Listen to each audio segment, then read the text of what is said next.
Hello दोस्तों, कैसे हैं आप सभी दोस्तों। आपका एक बार फिर से स्वागत है प्रीवियस ईयर की क्वेश्चन की लेक्चर सीरीज में। इससे पहले दोस्तों मैंने ऑलरेडी आपको फिजिक्स के और केमिस्ट्री के क्वेश्चन करा लिए हैं और इस लेक्चर में दोस्तों मैं डिस्कस करूंगा बायोलॉजी के कुछ क्वेश्चन। बायोलॉजी से दोस्तों यूपीएससी ईपीएफओ सीडीएस में जितने भी क्वेश्चन पूछे गए हैं दोस्तों उनको मैंने कंबाइन कर लिया है और इसमें आपके लिए मैं एक्सप्लेनेशन के साथ साथ वो सभी की सभी बातें डिस्कस करूंगा जो बायोलॉजी से आगे आने वाले समय में भी आपसे पूछे जा सकते हैं।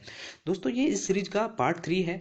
मैंने 3 पार्ट दोस्तों पॉलिटी के भी डिस्कस किए हैं। पॉलिटी में भी आप चाहे तो जाकर उनको देख सकते हैं और फिजिक्स केमिस्ट्री के भी मैंने कुछ क्वेश्चन आपके लिए डिस्कस किए हैं। ठीक है दोस्तों आपसे एक बार फिर से मैं रिक्वेस्ट करूंगा, प्लीज चैनल को जरूर सपोर्ट करें जिससे कि थोड़ा मुझे मोटिवेशन मिलता रहे। अगर आप यूपीएससी सीडीएस एनडीए की तैयारी कर रहे हैं, आने वाले समय में आपको पता होगा 16 अप्रैल को एग्जाम है और एग्जाम से पहले दोस्तों वो सभी के सभी जो क्वेश्चन हैं जो पिछले प्रीवियस में पूछे गए हैं आपसे, वो सभी के सभी मैं डिस्कस कर रहा हूँ। एक दोस्तों सीरीज में लेके आऊंगा करंट अफेयर की भी। करंट अफेयर से रिलेटेड जितने भी आपके इशू हैं वो सभी के सभी आपके सामने डिस्कस करूंगा। ठीक है दोस्तों, प्लीज चैनल को जरूर सब्सक्राइब करें जिससे कि थोड़ा सा मुझे मोटिवेशन मिलता रहे। अब मैं दोस्तों बात करता हूं इसमें कि मैं कौन कौन से टॉपिक से इसमें रिलेटेड बातें करूंगा आपसे। दोस्तों आपने किंगडम्स के बारे में जरूर सुना होगा। जंतु जगत होते हैं या फिर जो जूलॉजी होते हैं, बॉटनी होते हैं, कि राइबोसोम क्या होते हैं, आरएनए क्या होता है, डीएनए क्या होते हैं, वो सभी के सभी क्वेश्चन के माध्यम से आपके आज इसमें लेक्चर में डिस्कस करने वाला हूं। ठीक है, पहले क्वेश्चन की तरफ चलते हैं और देखते हैं कि दोस्तों उसमें पूछा क्या गया है। ये दोस्तों पूछा गया है, विच one of the following is not a female reproductive organ in human. Human के अंदर दोस्तों फीमेल के अंदर कौन सा इनमें से रिप्रोडक्टिव सिस्टम नहीं है, यानी कि ऑर्गन नहीं है, आपसे पूछा गया है। इसका जो आंसर है दोस्तों, आप इस चित्र को देखिए, इसमें क्या दिखाया गया है कि जो फीमेल का ऑर्गन है वो किस प्रकार का है और मेल का जो ऑर्गन है वो कैसे है, उनमें कौन कौन से पार्ट होते हैं, कौन कौन से उनके अंग होते हैं। इसका जो आंसर है आप ऑटोमेटिकली दे देंगे। ह्यूमन रिप्रोडक्टिव सिस्टम दोस्तों, जैसे आपने फीमेल के अंदर देखा होगा ओवेरी है, सर्वेक्स है, वगेना है और एंडोमेट्रियम है, यूरेटस है, ये सभी के सभी दोस्तों फीमेल के अंदर आते हैं। और मेल के अंदर दोस्तों प्रोटेस्ट है और जो टेस्टिकल है, ये सभी के सभी आते हैं दोस्तों मेल ऑर्गन के अंदर। इस क्वेश्चन का जो आंसर होगा दोस्तों वो होगा ऑप्शन नंबर डी, यानी कि जो स्टेमन है ये फीमेल के रिप्रोडक्टिव ऑर्गन के अंतर्गत नहीं आते हैं। ठीक है, अपने नेक्स्ट क्वेश्चन की तरफ चलते हैं। इसमें क्या पूछा गया है दोस्तों, Which one of the following cannot be called amphibian of the plant kingdom? कौन सा दोस्तों पादप जगत है जो उभयचर नहीं कहा जाता। इसका जो आंसर है दोस्तों वो है ऑप्शन नंबर ए, स्पाइरोगोयरा। दोस्तों इसका जो आंसर है आप इसको देख सकते हैं, ये जो ऐसे प्लांट होते हैं दोस्तों जो पानी पर भी रहते हैं और जमीन में भी उगते हैं, इनको कहा जाता है दोस्तों उभयचर, यानी कि एम्फीबियंस प्लांट ऑफ किंगडम। ठीक है, ये क्वेश्चन का आंसर होगा दोस्तों ऑप्शन नंबर ए। अब दोस्तों अगले क्वेश्चन की तरफ चलते हैं। इसमें क्या कहा गया है, विच one of the following chromosome has a mismatch pair in a normal human male. ठीक है, मेल के अंदर दोस्तों आपसे पूछा गया है कि जो क्रोमोसोम होते हैं उनका कौन सा पेयर इनमें से नहीं है। ठीक है, ये क्वेश्चन दोस्तों आपसे पूछा गया था यूपीएससी ईपीएफओ 2021 के अंदर, आपको ध्यान रखना है। इसमें जो आंसर होगा दोस्तों वो होगा ऑप्शन नंबर सी, जो कि इसमें मिसमैच है, ये इसके अंतर्गत नहीं आता है, मेल क्रोमोसोम के अंदर नहीं आता है। आप इसको देखिए दोस्तों, क्रोमोसोम के ये पेयर बने हुए हैं, जिसमें जो पेयर होते हैं दोस्तों वो 23 होते हैं मेल के अंदर, 23 होते हैं फीमेल के अंदर। जब दोस्तों एक्स वाई दो मेल इकट्ठे होते हैं, मेल इस एक क्रोमोसोम का पेयर बनाते हैं, तब होता है दोस्तों मेल।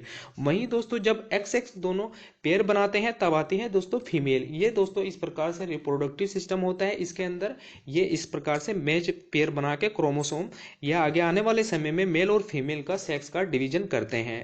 ठीक है, इसका आपको ध्यान रखना है। ये क्वेश्चन आपसे बहुत ज्यादा पूछा गया है और आगे आने वाले समय में पूछा जा सकता है। ये आपसे 10वीं में या 10th में आपने देखा होगा, 12th के अंदर देखा होगा कि किस प्रकार से हमारे जो क्रोमोसोम है, गुणसूत्र है, वो कैसे कैसे डिवाइड होकर सेक्स का विभाजन करते हैं। अब दोस्तों मैं अगले क्वेश्चन की तरफ चलता हूं। एक दोस्तों पूछा गया था ईपीएफओ के अंदर, ये क्वेश्चन पूछा गया था वैक्सीन से रिलेटेड कि इसको लैटिन भाषा में क्या कहते हैं।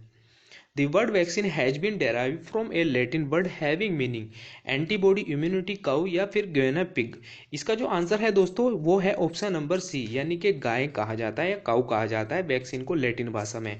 ठीक है, अब मैं अगले क्वेश्चन की तरफ चलता हूं। इसमें क्या पूछा गया है दोस्तों आपसे, which one of the following organelles is not a found animal cell.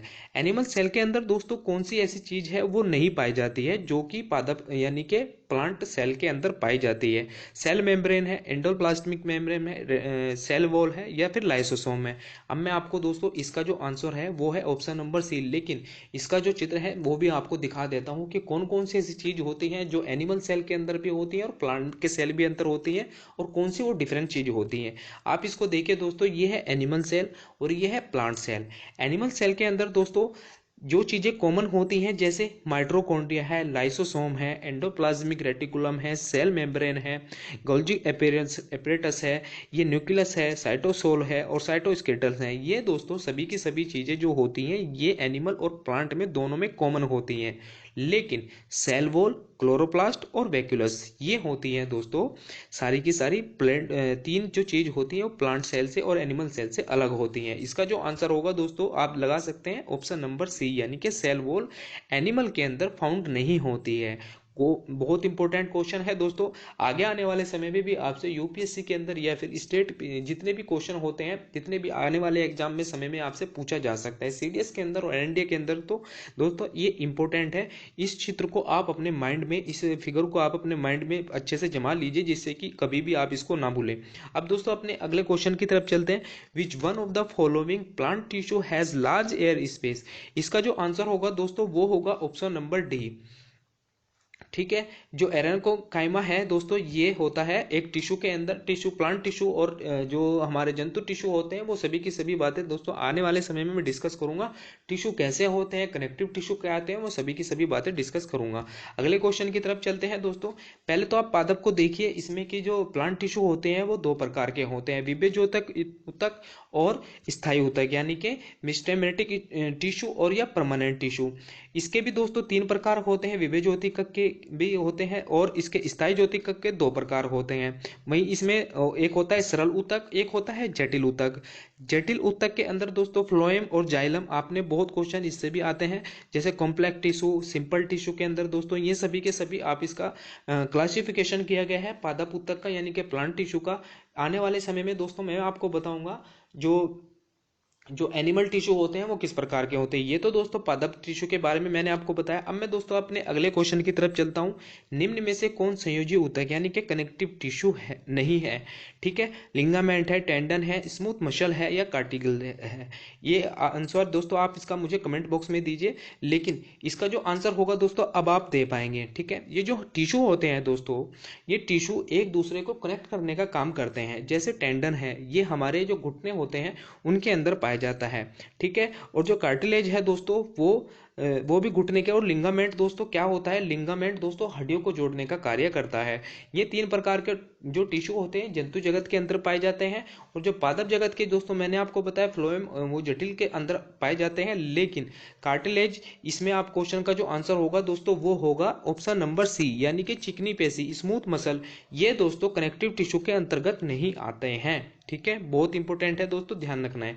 अगले क्वेश्चन की तरफ चलते हैं दोस्तों। Which one of the following organism belong to the kingdom Monera. Monera के बारे में बात करूंगा दोस्तों। आपको पता होगा दोस्तों जो हमारे किंगडम है, जगत है, उनको 5 प्रकार में बांटा गया है। इनका जो क्लासिफिकेशन किया गया है वो 5 प्रकार में किया गया है। बताऊंगा दोस्तों, सारी बातें बताऊंगा। इस क्वेश्चन का जो आंसर है दोस्तों वो है ऑप्शन नंबर 8 आइटम। ठीक है, अब मैं बात करता हूं दोस्तों किंगडम्स की, जगत के बारे में, कि हमारे दुनिया में पूरी पृथ्वी के अंदर जो जंतु हैं उनको किस प्रकार के भागों में बांटा गया है। जैसे जो जीव हैं उनको कैसे बांटा गया है दोस्तों, उनको बांटा गया है 5 प्रकार में। एक तो आपने सुना होगा एनिमेलिया, फंजाई और मोनेरा, प्रोटिस्टा और प्लांटी। ये दोस्तों इस प्रकार के इनको बांटा गया है। इसमें दोस्तों क्या क्या कहा गया है, जो कोशिका की इनकी होती है, मोनेरा की जो कोशिका होती है वो होती है दोस्तों प्रोकैरियोटिक। ठीक है, अब मैं आपको कोशिका के बारे में भी थोड़ा सा बता देता हूँ। कोशिका क्या होती है दोस्तों, ऐसी चीज होती है कोशिका जिससे जो जैसे शरीर हो गया या फिर प्लांट हो गया, उसकी जो सबसे छोटी इकाई होती है उसको कोशिका, इसका ही अध्ययन किया जाता है दोस्तों। जब किसी प्लांट की या फिर आरएनए, इसका डीएनए का पता लगाया जाता है। इसकी जो कोशिका की जो खोज की थी दोस्तों वो ल्यूवेन हॉक ने की थी। ठीक है, कोशिका की दोस्तों 2 प्रकार की होती हैं। कौन सी होती है, एक होती है प्रोकैरियोटिक कोशिका जिसमें हम करते हैं दोस्तों जिसमें जैसे पादप जगत होते हैं उसमें हम जितने भी प्लांट होते हैं हमारे उसका अध्ययन कोशिका का किया जाता है। यूकेरियोटिक में दोस्तों मानव का यानी कि जंतु का अध्ययन करते हैं जिसके अंदर डीएनए होता है और इसमें डीएनए नहीं होता है प्रोकैरियोटिक में। ठीक है, ये तो हो गई दोस्तों सेल की यानी कि कोशिका की बात। दोस्तों जगत के अंदर किंगडम के अंदर दोस्तों मैंने आपको 5 प्रकार बताए थे, इनमें इस प्रकार को इनको विभाजित किया गया है। कोशिका में दोस्तों मोनेरा के अंदर दोस्तों कौन सी कोशिका होती है, वो होती है दोस्तों प्रोकैरियोटिक कोशिका। ठीक है, प्रोटिस्ट के अंदर दोस्तों होती है यूकेरियोटिक कोशिका, जो होती है कोशिका होती है। ठीक है, फंजाई के अंदर भी यही कोशिका होती है यूकेरियोटिक, प्लांटी के अंदर भी दोस्तों और एनिमिलिया के अंदर भी यूकेरियोटिक कोशिका ही पाई जाती है। ठीक है, और इसमें जो केंद्रक झिल्ली होती है इसमें केंद्रक झिल्ली नहीं पाई जाती, लेकिन इन सभी में दोस्तों केंद्रक झिल्ली होती है, इसमें भी और इसमें भी। ठीक है, और इसमें जो पोषण होता है ये स्वपोषी होते हैं, ये परपोषी होते हैं और कुछ इनमें स्वपोषी होते हैं। ठीक है, इसके जो जीव शामिल होते हैं मोनेरा के अंदर दोस्तों, मोनेरा में कौन कौन से जीव आते हैं ये इंपॉर्टेंट है। जैसे आपने देखा होगा जीवाणु देखे होंगे, आपने देखे होंगे हरित शैवाल देखे होंगे, माइक्रोप्लाज्मा देखे होंगे। और वहीं प्रोटेस्टा के अंदर दोस्तों, प्रोटेस्टा के अंदर कौन से जंतु आते हैं, डाल्टम, प्रोटोजोआ। ये क्वेश्चन जो आप अभी से पूछा गया है कि कौन सा मोनेरा के अंदर नहीं आता है, मोनेरा के अंदर नहीं आता है। फंजाई के अंदर दोस्तों कौन से जंतु आते हैं, जैसे आपने मर्त जो शामिल देखे होंगे, जैसे आपने कवक देखे होंगे, आपने देखा होगा दोस्तों जो मशरूम होती है वो फंजाई के अंदर ही आती है। और दोस्तों प्लांटी के अंदर कौन कौन से आते हैं, जैसे शैवाल, क्लोरोफिल युक्त जितने भी पौधे होते हैं वो प्लांटी के अंदर आते हैं। एनिमिलिया के अंदर हम आते हैं दोस्तों, एनिमिलिया के अंदर दोस्तों जितने भी पक्षी होते हैं, उभयचर होते हैं, जलीय जंतु होते हैं, स्तनधारी जीव होते हैं, ये सभी के सभी दोस्तों एनिमिलिया के अंदर आते हैं। इनके भी दोस्तों छोटे छोटे पार्ट होते हैं, इनके उपवर्ग भी होते हैं। ठीक है, कौन कौन से, मोनेरा के अंदर दोस्तों एक होता है बैक्टीरिया, यूपे बैक्टीरिया। ठीक है, और प्रोटेस्टा के अंदर आपने सुना होगा डायनोनेफ्लिक्ट, कवक, प्रोटोजोआ, ये प्रोटेस्टा के अंदर आते हैं। ठीक है, और इसमें आपने प्लांटी के अंदर दोस्तों सुने होंगे ब्रायोफाइटा है, टेराडोफाइटा है, जिम्नोस्पर्म है, एंजियोस्पर्म है, थैलोफाइटा है। ये दोस्तों इस प्रकार के प्लांटी होते हैं। अब ये क्वेश्चन आपसे जरूर पूछे जाते हैं, कहीं ना कहीं यूपीएससी इनसे ही सबसे ज्यादा क्वेश्चन को उठा के पूछती है। अब एनिमिलिया के अंदर दोस्तों जैसे आर्थ्रोपोडा, मोलास्का, एनिलिडा, इनको विभाग करके दोस्तों आपसे पूछ लिया जाएगा कि ये किस जगत के अंतर्गत आते हैं। तो आपको ध्यान रखना है, ये क्वेश्चन बहुत ज्यादा बार पूछे जाते हैं, इनसे आपसे वर्गीकरण जो किंगडम्स होते हैं उनका वर्गीकरण करके पूछ लिया जाता है। अब दोस्तों सेल ऑर्गेनेल्स के बारे में बात करते हैं। जो सेल मेम्ब्रेन मैंने आपको बताया था, सेल वॉल आपको बताई थी कि जंतु कोशिका में अलग होती है और हमारी जो पादप कोशिका है उनमें अलग होती है। जैसे जो दोस्तों कोशिका झिल्ली होती है, कोशिका झिल्ली दोस्तों लिपिड की बनी होती है, इसमें प्रोटीन और कार्बोहाइड्रेट भी पाए जाते हैं। और वहीं कोशिका भित्ति यानी कि सेल वॉल, यह पादप से विशिष्ट लक्षण होते हैं, सिर्फ ये पादप में पाई जाती है, यह जंतु में नहीं पाई जाती है, यह सेल्यूलोज की बनी होती है। ठीक है दोस्तों, और जो सेल वॉल होती है जो मैंने आपको अभी बताई, एक होती है दोस्तों एंडोमेम्ब्रेन सिस्टम। इसमें दोस्तों कोशिका के ऐसे अंग सम्मिलित किए जाते हैं जिनके कार्य एक दूसरे से जुड़े होते हैं, जैसे अंतःस्रावी जलिका, गोल्जी का कोई रसधमनी। ठीक है, बहुत इंपॉर्टेंट है दोस्तों, ध्यान रखनी है। अब दोस्तों मैं बात करता हूं आरएनए की और डीएनए की, बहुत इंपॉर्टेंट है। आरएनए और डीएनए से बहुत क्वेश्चन पूछे जाते हैं। जैसे आपने दोस्तों सुना होगा कि डीएनए, इसका डीएनए अलग है, इनके दोस्तों काम आता है डीएनए का, एक डीएनए की अधिकांश मात्रा केंद्रक उपस्थित होती है, किंतु इसकी जो मात्रा होती है दोस्तों माइटोकॉन्ड्रिया तथा हरित लवक में भी उपस्थित होती है। मूल रूप से दोस्तों डीएनए का जो कार्य होता है वो आनुवंशिक पदार्थ की गणना करने के लिए किया जाता है। ये जो बना होता है दोस्तों कहीं का बना होता है, डीएनए जो बना होता है वो नाइट्रोजन का, शुगर का, फास्फोरिक अम्ल का बना होता है। यह शरीर में सभी आनुवंशिक क्रियाओं का संचालन करता है। वहीं अगर मैं आरएनए की बात करूं, आरएनए के अंदर दोस्तों ये गैर आनुवंशिक पदार्थ के रूप में पाया जाता है, जैसे रेटोवायरस और संरचना ये इससे अलग होते हैं। लेकिन डीएनए की जो द्विकंडलीय संरचना होती है उसके मुख्यतः 3 प्रकार में, जैसे राइबोसोमल, मैसेंजर और ट्रांसफर आरएनए का होता है। ये दोस्तों कार्य होता है किसका, डीएनए का और आरएनए का। आरएनए के अंदर दोस्तों जो उपस्थित होता है वो माइटोकॉन्ड्रिया होता है, क्लोरोप्लास्ट होता है, ठीक है। और वहीं आरएनए के अंदर दोस्तों जैसे मैंने आपको बताया केंद्रक होता है और इसमें कोशिका द्रव्य यानी कि साइटोप्लाज्म होता है। इसमें दोस्तों इसका जो पेंटेज शुगर होता है वो डीऑक्सीराइबोम होता है और इसमें राइबोसोम होता है। इसकी जो डीएनए के अंदर दोस्तों अनुवांशिक सूचनाओं का हस्तांतरण किया जाता है और आरएनए के अंदर प्रोटीन बनाया जाता है, ठीक है। ये इंपॉर्टेंट है दोस्तों, इनको ध्यान रखना है आपको। और इसमें मैं आपको एक और बात बता देता हूं, जैसे मैंने आपको बताया था कि टिश्यू क्या होते हैं, जैसे आपको मैंने पादप टिश्यू के बारे में बताया, ऐसे ही दोस्तों एनिमल टिश्यू भी होते हैं। टिश्यू दोस्तों उनको कहा जाता है, जैसे सेल टिश्यू बनाते हैं, टिश्यू एक ऑर्गन बनाते हैं, ऑर्गन पूरा मिलके क्या बनाते हैं, वो बनाते हैं बॉडी।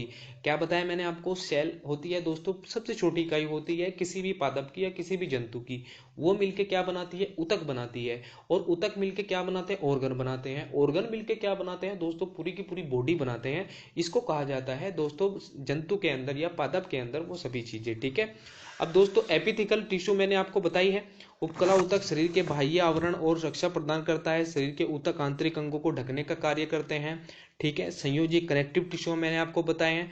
इसमें मैंने आपसे क्वेश्चन पूछा था कि सामान्य संयोजी ऊतक, वसा ऊतक, एपिडोर्मिस ऊतक, टेंडन ऊतक, ठीक है, लिगामेंट ऊतक, रक्त संयोजी ऊतक, जिसको आप ब्लड सिटी भी कह देते हैं।